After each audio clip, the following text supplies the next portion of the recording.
وذكر فإن الذكرى تنفع المؤمنين. الحمد لله رب العالمين، والصلاة والسلام على سيدنا وحبيبنا محمد وعلى آله وأصحابه أجمعين. خۆشەویستان و بەڕێزان، لە زنجیرە باسی یاددا بابەتی ئەم جارەمان بابەتی لێبوردەییە. ناونیشانی وتارەکەمان بە ناوی لێبوردە بە. لە مێژووی مرۆڤایەتیدا جەنابتان ئەوانەتان کە مێژووتان خوێندۆتەوە مێژووی کۆن و نوێ، مێژووی ئەم سەردەمە و مێژووی ڕابردوو، هەروەها جەنابتان کاتێک کە دنیا دیدەن و لە ژیانی ڕۆژانەی خۆتاندا تەمەنێکتان بەڕێ کردووە و ڕووداوی هەمە جۆرتان بینیوە، بە دڵنیاییەوە تاوانکاری هەر هەبووە. لە سەردەمی کوڕەکانی ئادەمەوە، لە سەردەمی دوو کوڕەکەی ئادەمەوە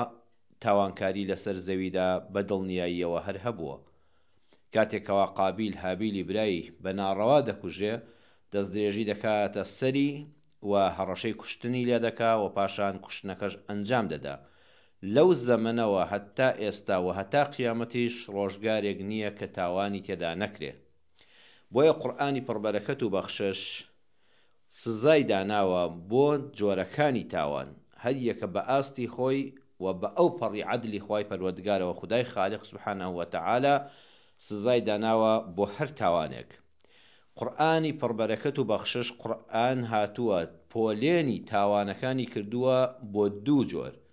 تاوانێکمان هەیە کەوا تاوانی گشتیە، واتە ئەو تاوانە بە ئاستی کەسێک نییە، بۆ سەر کەسێک نییە، بەڵکو زەرەری بۆ هەموو کۆمەڵگا هەیە. هەموو کۆمەڵگا لە گەورە و بچووکەوە، لە خوێندەوار و نەخوێندەوارەوە، لە کەسێکی گوندنشین هەتا شارنشینەوە، هەموویان تیا زەرەرمەند دەبن. واتە تاوانەکە دەستدرێژیە بۆ سەر مافی گشتی خەڵک. تاوانێکی ترمان هەیە تاوانە بۆ سەر تاکە کەسێک، واتە ئەو کەسە تاوانکارە تاوانەکەی دەرحەق بە کەسێکی دیاریکراوە، بە تاکە کەسێکە. جاو کەسە جار هەیە کەسی نزیکی خۆیەتی برایەک لە برایەکی دەکا، هاوسەرێک لە هاوسەرێکی دەکا، باوەک لە منداڵەکانی دەکا، منداڵەکان ستەم و ناڕەوایی دەستدرێژی دەکەنە سەر باوکیان، جار هەیە دەیکوژن لێی دەدەن، لە ماڵ دەری دەکەن، ئەوانەمان هەموو بینیوە. جار هەیە دراوسەیەکە بەرامبەر بە دراوسەیەک، شەریک و هاوبەشێکە بەرامبەر بە هاوبەشەکەی، کاربەدەستی گەورە و باڵای حکومەتە بەرامبەر بە کەسێک، بەڵام وەکو شەخص ستەمی لێ دەکا، لێی دەدا، مافی دەخوا، زەوی داگیر دەکا. ئالەم کاتانەدا ئەمە جۆری دووەمیانە کە دەست درێژیەکە تاوانکاریەکە بەرامبەر یەک تاکە کەس کراوە. قورئانی پڕبەرەکەت و بەخشش ئەم دوانەی دابەش کردووە. جۆری یەکەمیان تاوان بەرامبەر بە مافی گشتی خەڵک، نابێ خەڵک بێدەنگ بن، بە هیچ شێوەیەک نابێ خەڵکی لێی بێدەنگ بن، بەڵکو ئەمە پێویستی بەکاری بە کۆمەڵە، پێویستی بەکاری بە کۆمەڵە. یعنی دەستدرێژی کار سنوورەکانی شەرعی بەزاندووە، سنوورەکانی یاسای بەزاندووە، هاتووە دەستدرێژی کردوتە سەر مافی هەموو گەل و نەتەوە و خاک. ئالەم کاتەدا ئەگەر تەنها کەسێک بەرەو ڕووی بێتەوە، دوو کەس بەرەو ڕووی ببنەوە، لەوە ئەچێت دوژمنایەتی شەخصیان بۆ دروست ببێ، لەوە چێ بەرەو ڕوویان بێتەوە، ژیانیان بکەوێتە مەترسیەوە. بۆیە بەرەنگاربوونەوەی تاوانێک کە بەرامبەر بە هەموو کۆمەڵگا بەگشتی کراوە، پێویستی بەکاری بە کۆمەڵە. واتە نەک کەسێک و دوو کەس، مامۆستایەکی ئاینی هەستێ بە تەنیا دواتر لە مزگەوتەکە خۆی بمێنێتەوە، بگیرێ فەسڵ بکرێ، تۆمەتی بۆ دروست بکرێت لەسەر ئەوەی بەگشت تاوانێکدا چۆتەوە. نەخێر، ئەمە کاری بە کۆمەڵی دەوێت. یان کۆمەڵک مامۆستا بڕۆن لە شوێنێکانە ڕزایی دەرببڕن، بەڵام هیچ فەرمانبەرێکی تر پشتیوانیان لێ نەکا. ئەگەر بتەوێ دژی ستەمێک، دەستدرێژی کاریەک، تاوانکاریەک بەرامبەر بە کۆمەڵگا بەگشتی بوەستیەوە، پێویستە هەموو کۆمەڵگا، هەموو چین و توێژەکان بە دەستە جەمعی، بە دەستبارگرتنی یەکتر، بە پشتیوانیکردنی یەکتر، بەکاری بە کۆمەڵ پشتیوانی یەکتر بکەن و بە یەک دەنگ لە ڕێی نوێنەرەکانیانەوە کە دواتر پشتی نوێنەرەکانیان بەرنەدەن، هەموویان داوای مافی ڕەوای خۆیان بکەن و داوای لابردنی ئەو ناعەدالەتیە و ئەو پێشێلکاریە و ئەو زوڵم و ستەمە بکەن. ئەمەش بەچی دەکرێت؟ ئایا دەکرێت خەڵک دەستداتە چەک و ڕوبەڕووبوونەوەی چەکداری بکرێ؟ نەخێر، بە خۆپیشاندانی مەدەنی، واتە دوور لە توندوتیژی، دوور لە فەوزا و تێکدان و سووتاندن و تاڵانچیەتی، چونکە خەڵکانێکن لەو کاتانەدا فرسەت دێنن کاتێکە خۆپیشاندانێک دەکرێت. ئەگەر مەدەنیانە نەبێ، بەرنامە ڕێژرا و نەبێ، لەوە چێ خەڵکانێک ڕقی شەخصی خۆیان دەڕببڕن، بە فرسەتی بێنن، خەڵکانێکی تاڵانچی خۆ بخەنە ناو خۆپیشاندەرانەوە، وەکو چەند جار بینی ومانە دام و دەستگاکانی حکوومەت کەەوەی حکوومەت نین، هی دەسەڵاتێکی دیاریکراو نین، هی گەل و میلەتن. هەر حکوومەت و دەسەڵاتێکی ناڕەوا بڕوایە کێشکە دێتە شوێنی دەبێ ئەو دام و دەستگا خزمەت گوزاریانە بمێنن.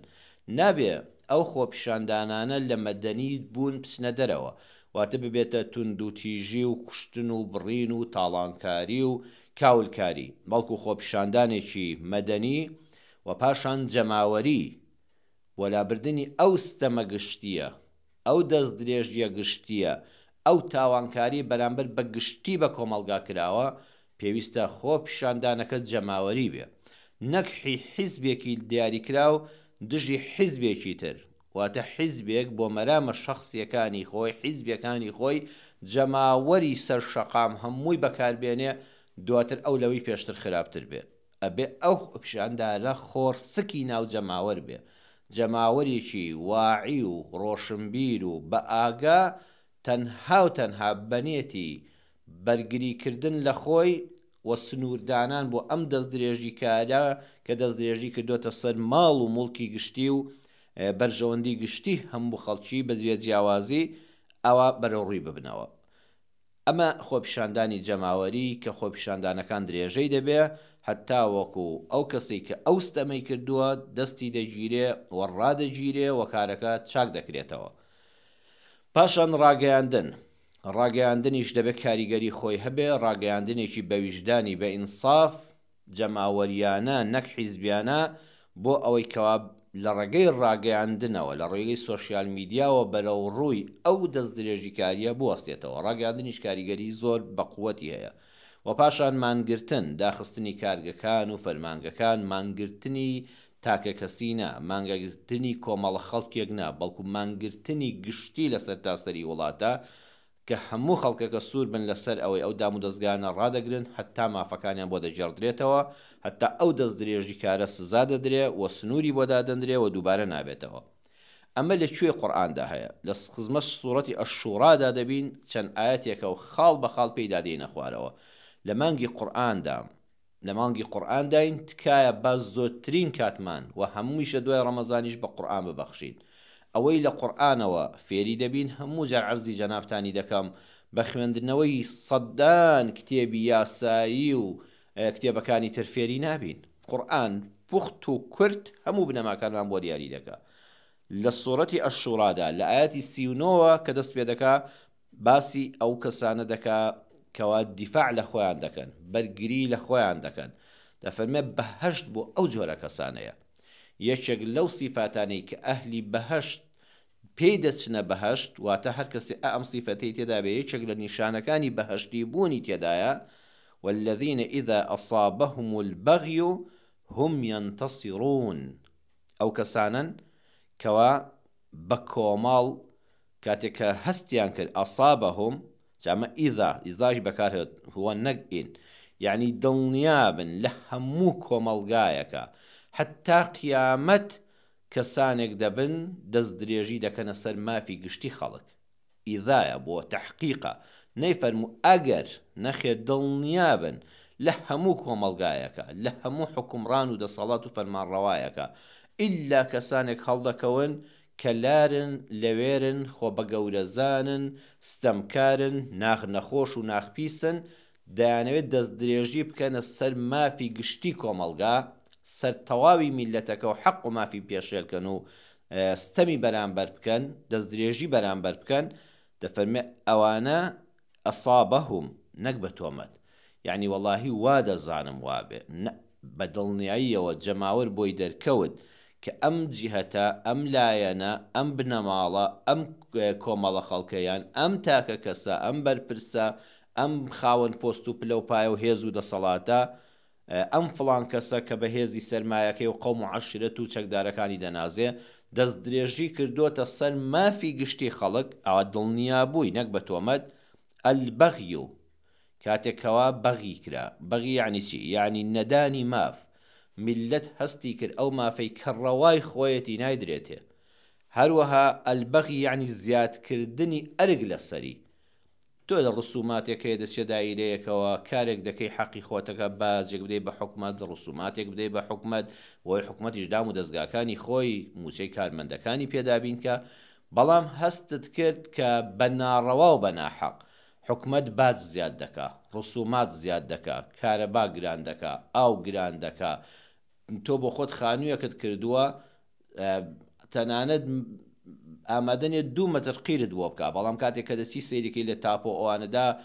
بەشی شۆستە و قیر و هەموو خزمەت گوزاریێکیشی پارە لە تۆستاندووە هیچیشی نەداویە واتە هەم مافی خواردووی هەم ئەرکی زیاتر لە خۆدۆک و هاوڵاتی خستوویە سەر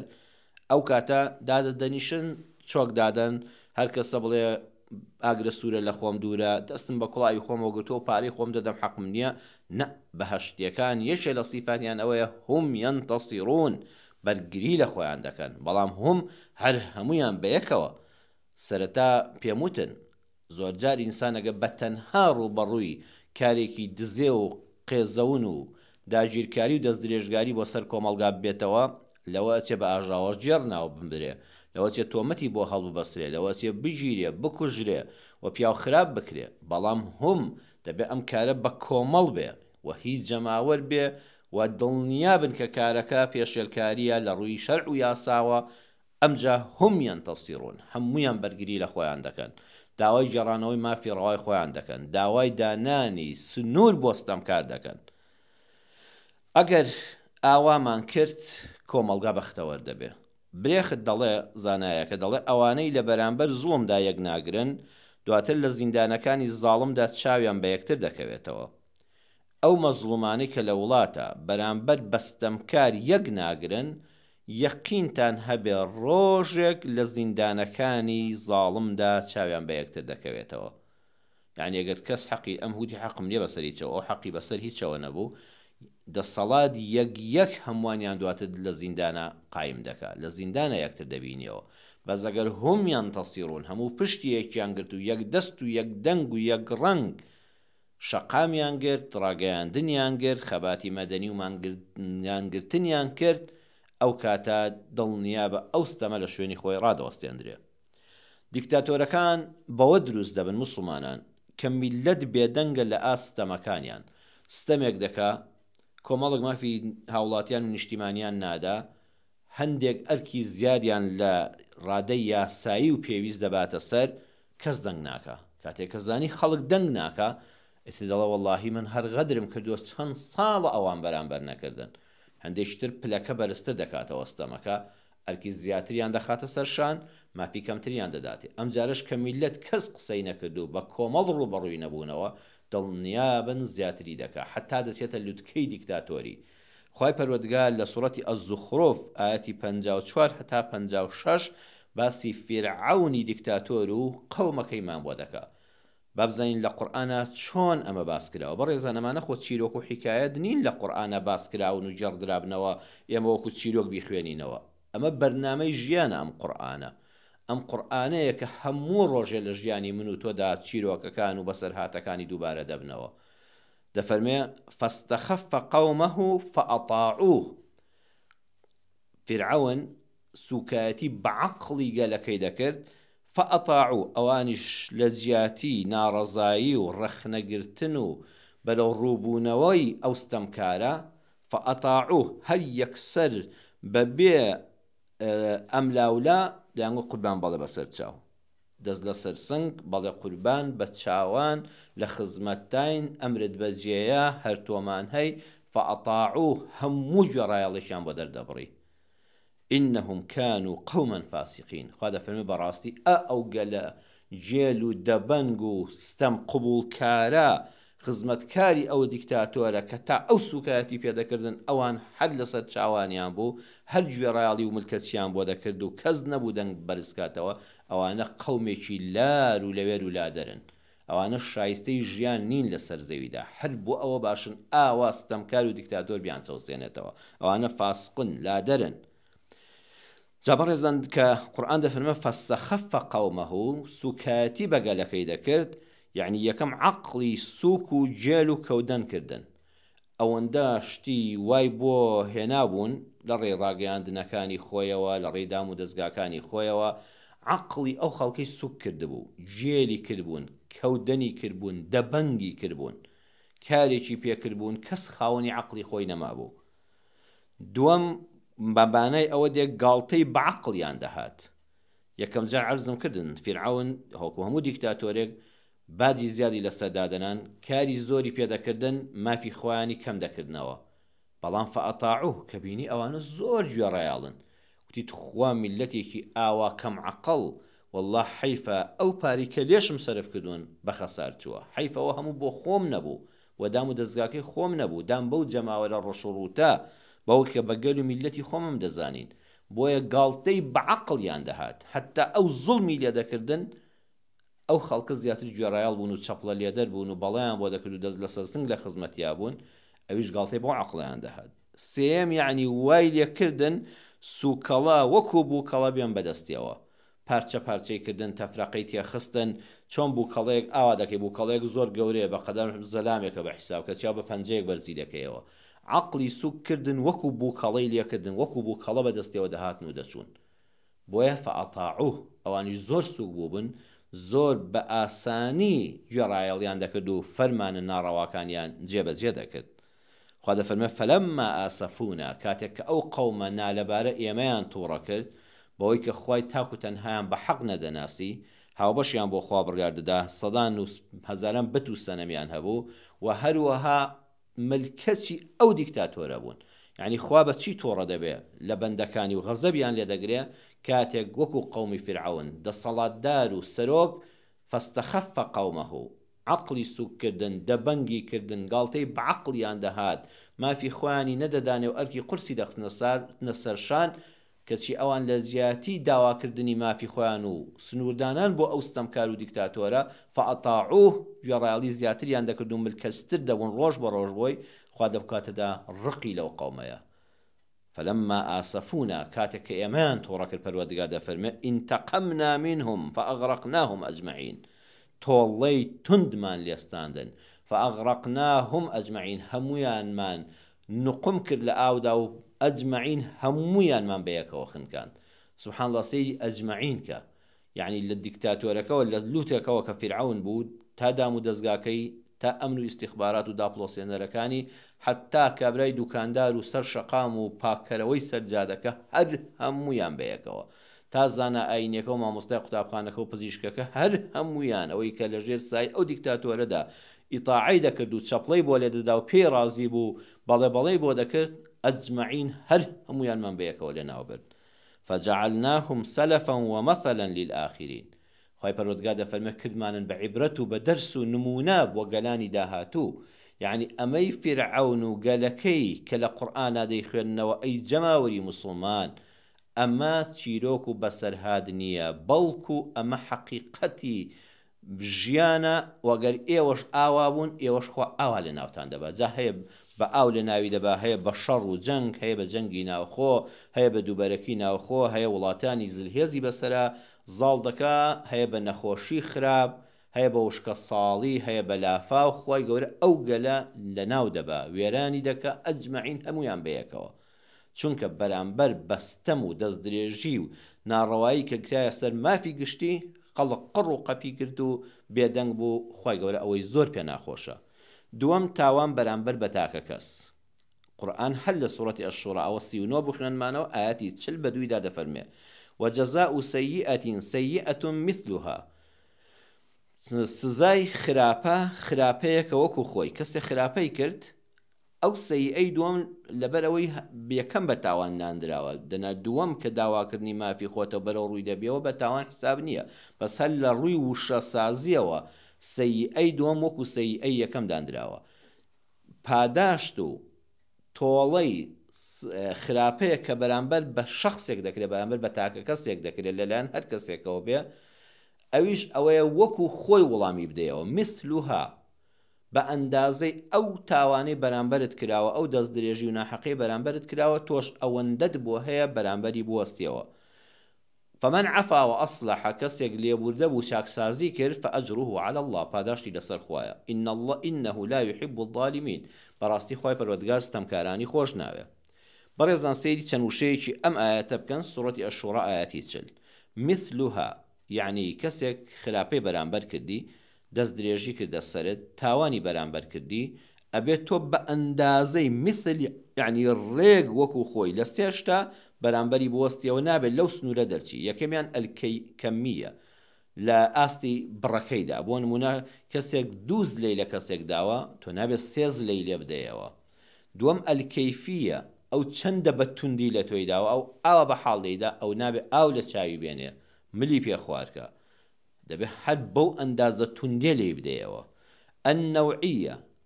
بە جۆرەکەی، ئەو بەدارێکی بچووک پێی کێشاوە، ئەم نابێت کوتەکێکی گەورە کە بیکوژێ پێی کێشێتەوە، ئەبێ بەو ئەندازەیە بێ.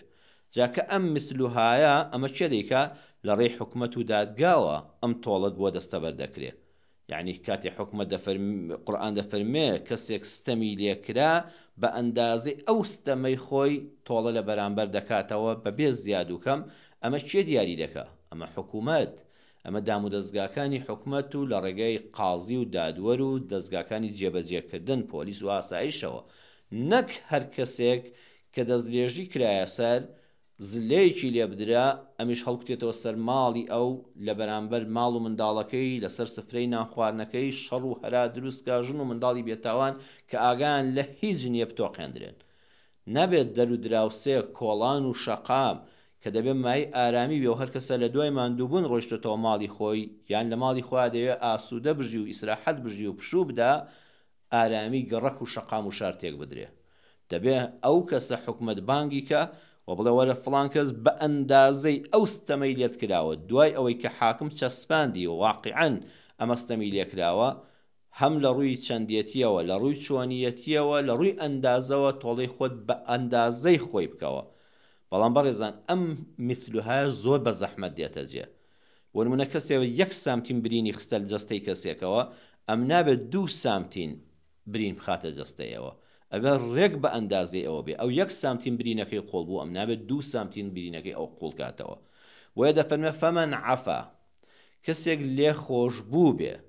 کەسێک لێبوردە بێ، و ئەصلەحە بەم لێبوردەیە تاوانکار چاکە، چاکسازی تێدا بکە و لەو تاوانە ڕزگاری کە و بیکا بە کەسێکی باش، فأجره على الله، ئەوە پاداشتی ئەو کەسە لە لای خوای پەروەردگارە. إنه لا يحب الظالمين، بەڕاستی خوای گەورە ستەمکارانی خۆش ناوێ. یعنی تا ئەو کاتە خوا خۆشی دەوی کە زاڵمنی، کە ستەمکارنی. ئەگەر ستەمکار بووی خوای پەروەردگار خۆشی ناوی. جا خۆشەویستان دیقەت بدەن، دەفەرمێ فەمەن عەفا، کەسێک لێبوردە بوو، بەرامبەری بووری عەفوی کرد و لە ڕای خوا ڕاگرنی ئازا کرد، بەڵام بە چ مەرجێک و ئەصلەحە زانی ئەم کەسە کە لێی دەبووری دوای ئەوەی تاوانی بەرامبەر کردووی، دەستدرێژی کردوتە سەر مافەت، بە خۆی داچۆتەوە، تەریق بووەتەوە، خەجاڵەت بووە، داوای لێبوردنی لە خوا کردووە، لە گرتوخانەدا پێوەی دیارە وەڵڵاهی شەو ڕۆژ لەسەر بەرماڵە دەپاڕێتەوە، وعد و بەڵێنی داوە بە دادوەر و قازی بە پیاوانی ڕشتی وەکو جەنابتان بە قەوم و کەس، وەڵڵاهی ئەم جارە فڵان کەس عەفوم کە من هەڵە بووم، وەڵڵاهی جارش کە هەڵەی وا دووبارە ناکەمەوە. یعنی تەریق بووەوە، نەک دوای ئەوەی کە عەفو کرا ئەم جارە شوولی لێ هەڵکێشێ، هەر ڕۆژە شەڕ بە یەکێک بفرۆشێ، بڵێ سوڵحم بۆ کراوە بەیانی ئەویش وەکو ئەو کاتە نە، ئەو عەفوە خراپە. عەفو یەک باشە، لێبوردەیی یەک باشە، کە چی بە دوودابێ؟ کە چاکسازی بە دوودابێ. ئەمە ئەومان لێ تێک نەچێ. ئێستا لە وڵاتی ئێمە داوای لێ هاتووە هەرچی تاوان دەکا هەر دڵن سوڵحی بۆ بکەن، هەموو سوڵحێک خراپە،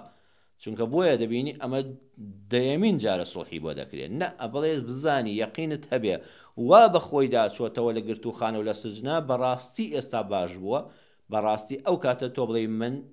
لێ خۆش دەبم، سزای نادەمەوە، گردنی ئازابێ و با بڕاتەوە ناو کۆمەڵگا بۆ خۆی بێتە کەسێکی چاک ئەی مافی تۆ ئەی تۆ هیچ دووەر نەگرە آخر خوا دەفەرمێ فەئەجڕه عەلی الله ئەمە پاداشتی ئەم کەسە لە لای ئەڵڵایە سوبحانەه وتەعالا بەخوا پاداشتەکە لە لای خوایە جا کەسێک ڕیز عەشیرەتێک کەسێک ستەمی لێکراوە زلەیەکی لێدراوە مافێکی خوراوە لێی دراوە قسەیەکی ناشرین و سووک و لە کەسایەتی دراوە بەڵام دوای ئەوەی کە زانی تاوانکار بە خۆی داچۆتەوە تۆبەی کردووە وتیە عەفو بە کاکە قەیناکە عەفو بە ڕیز عەشیرەتێک حکمڕانێکی وڵات بەرپرسێکی حیزبی و حکومی گەورە وتی مادام تۆ هیچ لەو نەستان خەمن نەبێ پاداشت لای منە کابرا وەڵا زۆر خۆی بە خۆشحاڵ دەزانێت دەڵێ بەخوا ئەگەر ئەو سزاشم بدایە بۆ نمونە ملیۆنە دیناریان لێدەستان بەس ئەو بەرپرسە باڵا گەورە ئەو دەوڵەمەندە ڕیز عەشیرەتە بڵێ پاداشتەکە لای منە بەخوا بە دەفتەر دۆلاجی زیاترم دەداتێ نەک ملیۆنێک ئەوە هەر تازە لێی نزیک دەمەوە هەر ئیشێکم پێ بێ بە یەک تەلەفۆن بۆم دەکرێت خوا دەفەرمێ هەر کەسێک کە زانیت خراپەی بەرامبەر کردووی بەڵام چاک بووە تۆبەی کردو تۆ تۆڵەت لێ نەکردەوە فەئەجڕه عەلی الله پاداشتەکەی تۆ نەفەوتاوە پاداشتەکەی تۆ لای خوایە خوا عیزەتت دەداتێ سەر بەرزت دەکا لە بەڵاو موسیبەت لات دەدا لە نەخۆشی خراپ لات دەدا وەڵڵاهی خەڵق حرمەتت دەگرێ دڵنیا بە ماڵ و منداڵت ساڵح دەبێ دەوڵەمەندت دەکا و پارێکە تۆ لەوە دووەرنەگرت و جەریمە نەکرد خوای گەورە سەدان ئەوەندەت بە حەڵاڵی پێدەبەخشێ دەرگای ڕزق و ڕۆزی لێ دەکاتەوە ئەجرەکە لەسەر خوایە پاداشتی تۆ لەسەر خوایە هەروە هەست نەوەکو تۆش لە تۆڵەدا تووشی ستەمکردن ببی وە لەو کەسانەبی کە خواستم کارانی خۆش ناوێ بەڕاستی دنیا پڕە لە نمونەی جوان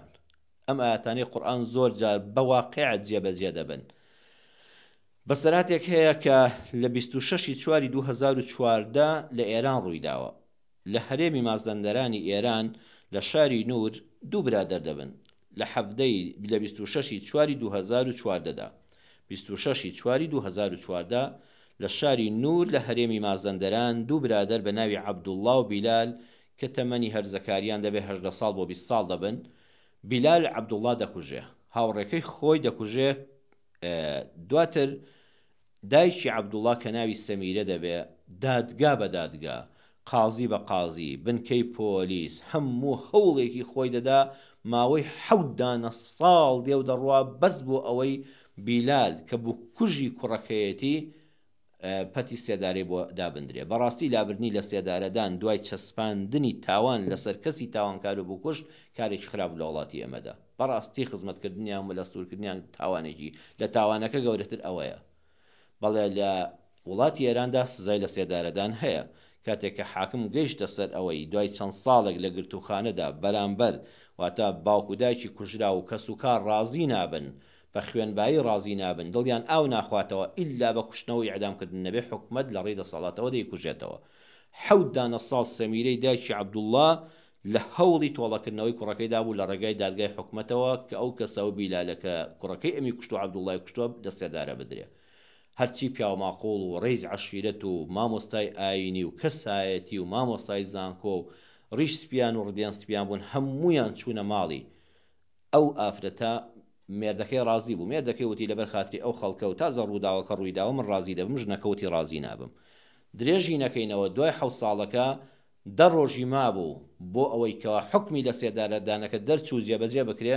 بیلال دەچێتە خەونی دایکی و دەڵێ دایەگیان لە عەبدوڵڵای هاوڕێم خۆش بە خۆی چاک کردووە و هەموو خەڵکی شایدە دەدەن کە ئەم کوڕە وەکو چۆتە زیندانەوە ئەو 7 ساڵە خەریکی نوێژ و عیبادەت و چاکەوە لەگەڵ بەندەکان و بەڕاستی ئەخلاقی گۆڕاوە لە پیاکوژ ناچێ ئێستا 3 ڕۆژی دەمێنێ بۆ دادگایکردنەکە دیسان دایکی خەون دەبینێتەوە دایکی کوژراوەکە دەڵێ ڕەفیقەکەی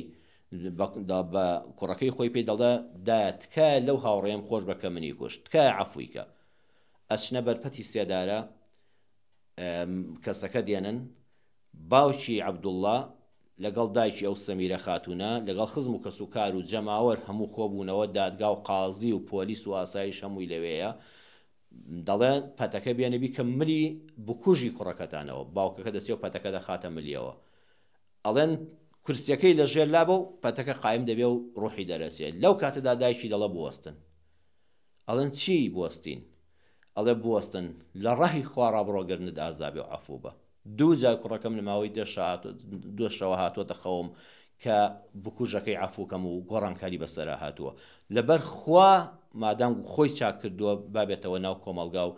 ژیانێکی چاک بەسەر بەرێ با جەرگی دایک و باوشی ئەویش نەسووتێ هەموو خەڵک دەست دەکەن بە ئەڵڵاه ئەکبەر و دەنگی گریان بەرز دەبێتەوە دایکی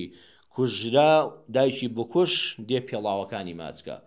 بەڵام نە دەڵێ نەکەی وەرت بەس باوەش بە یەکاکەین و ببین بە خوشک و خی گەورە ئیسلاحی حاڵی هەموو لایەکمان بکە بەڕاستی نمونەیەکی جوانە بەڕاستی گەورەیە جێبەجێکردنی ئاەتێکی قورئانە خی گەورە لە قورئانەکەی خۆی باشتر شارە زامانکە بە نوری قورئان ژیانی دنیا و قیامەتمان ڕۆشنترکە وصلى الله على سيدنا محمد وعلى آله وصحبه أجمعين والحمد لله رب العالمين والسلام عليكم ورحمة الله وبركاته